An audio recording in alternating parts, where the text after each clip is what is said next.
Welcome to the Education Innovators Podcast. I'm Eric Byron, and it is my privilege to host this show where we get to talk to folks from all over the world who are education thought leaders and innovators. We are going to hear inspiring stories from educators and EdTech founders and AI experts and others who are fearlessly innovating and delivering unique learning experiences. I'm glad you're here. Let's get started.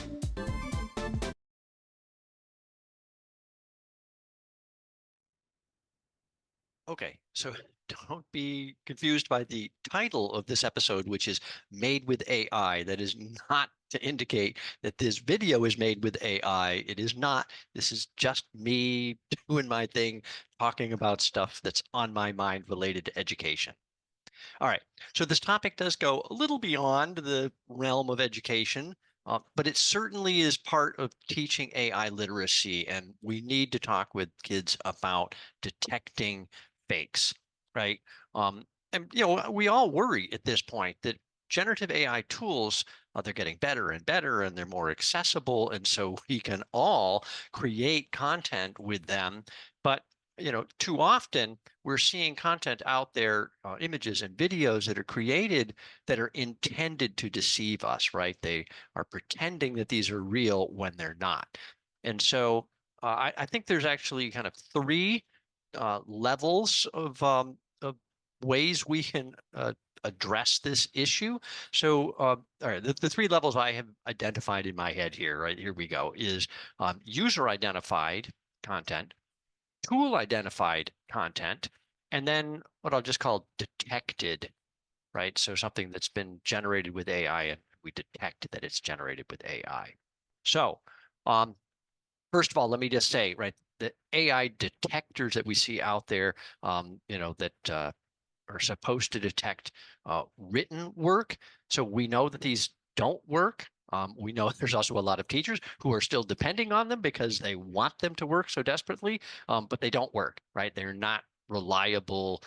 Their ability to actually detect what's created with AI doesn't work. So what I'm going to talk about here in this video is not that. It's not about the AI detectors for written content. This is about video and imagery. Okay, so so we have seen some uh, effort already in this area of user identified. And so we see, I saw something this week on both Adobe and TikTok announcing standards where they're trying to come up with some standards for the way AI generated content can be tagged. Again, on the user identified side, we see this with YouTube. Even when I post this video on YouTube, right, YouTube is going to ask me, is this um, or does this video contain anything that is fake, right? That is generated with AI. And so, but they're relying on honesty there, right? I just got to tell them if I'm using something that's fake. And if I'm trying to be dishonest, obviously that's not very effective in just asking me that, right?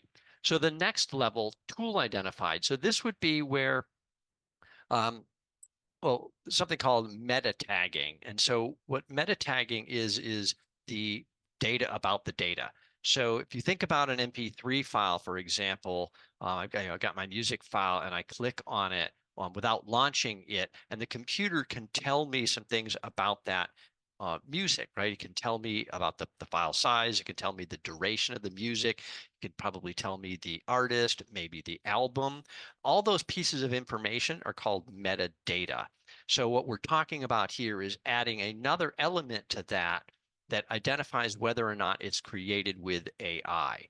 And so the theory here is that the developers themselves, the generative AI systems like DALL-E 3 or Midjourney would essentially add a metadata tag when I create that image or I use AI to create a video, right? The tool itself would add that data in there.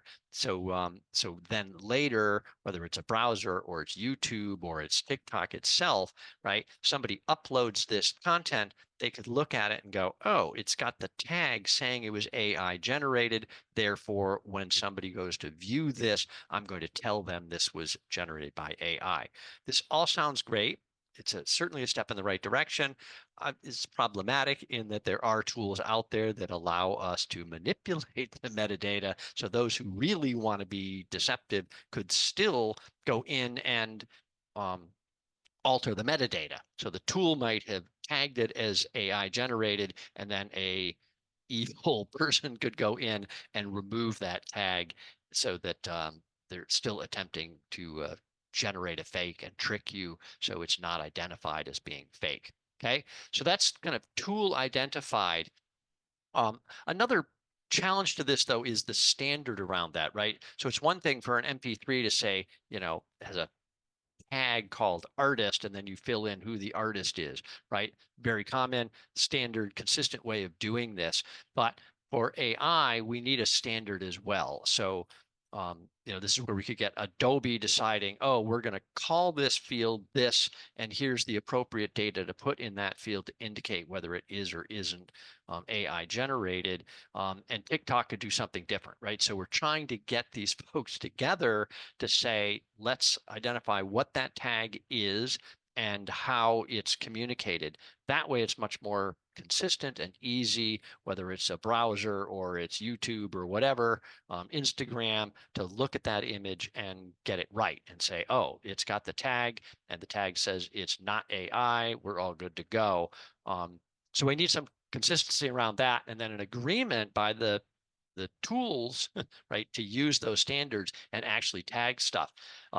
And I think there's market pressure here, right? So if we start to come up with a standard, if Adobe is successful in this, then if you have tools that refuse, right? So Midjourney just says, nope, we're not going to do it, or we'll get to it maybe in another year.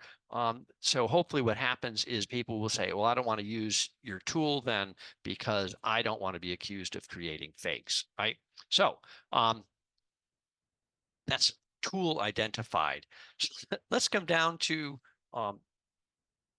detectors, right? This is the trust but verify step now, right? So this is where, and I compare this to antivirus software, right? So I grew up through IT tech guy all my life, and email and spam detectors and then virus detectors. And so I think what we're going to see is an evolution, if you will, of these kinds of softwares again now that can detect fake content, imagery and videos and audio files that have been faked by creating them with AI and not tagging them. So that would be the key here, is that, if it's already tagged, I don't need to go look at it and see. Well, if it's been tagged saying it's AI, I don't need to read it. But if it's been tagged saying it isn't AI, and then I go do an analysis of it and determine that it is AI, big, this is really bad. This is intentionally deceitful content. Okay, so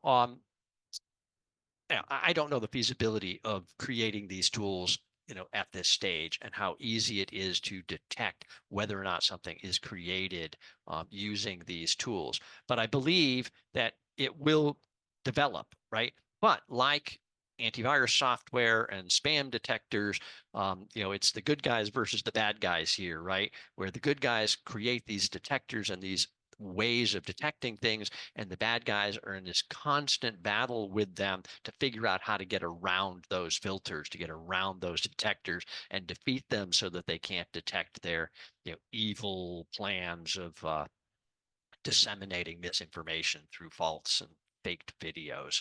Okay, so what does this mean for educators? What it means is, you've got to be vigilant here, right? You need to be aware that this is going on and that these fakes are out there, and have a reasonable amount of skepticism about what you see, and teach this to your students, right? Help them understand that the tools are capable of doing this stuff, and that they should not contribute to this problem, right? They should not create fake content and put it out there and pretend that it's real, because all that does is continue this cycle, this problem of distrust, right? So now we can't trust anything that's out there, right? The more of the fake stuff that you detect, the less trust you have in the system. So the whole point of this discussion here is, how do we move in the other direction where we can be more trustful, never 100% trusting, right? Because there's bad people out there who are going to figure out how to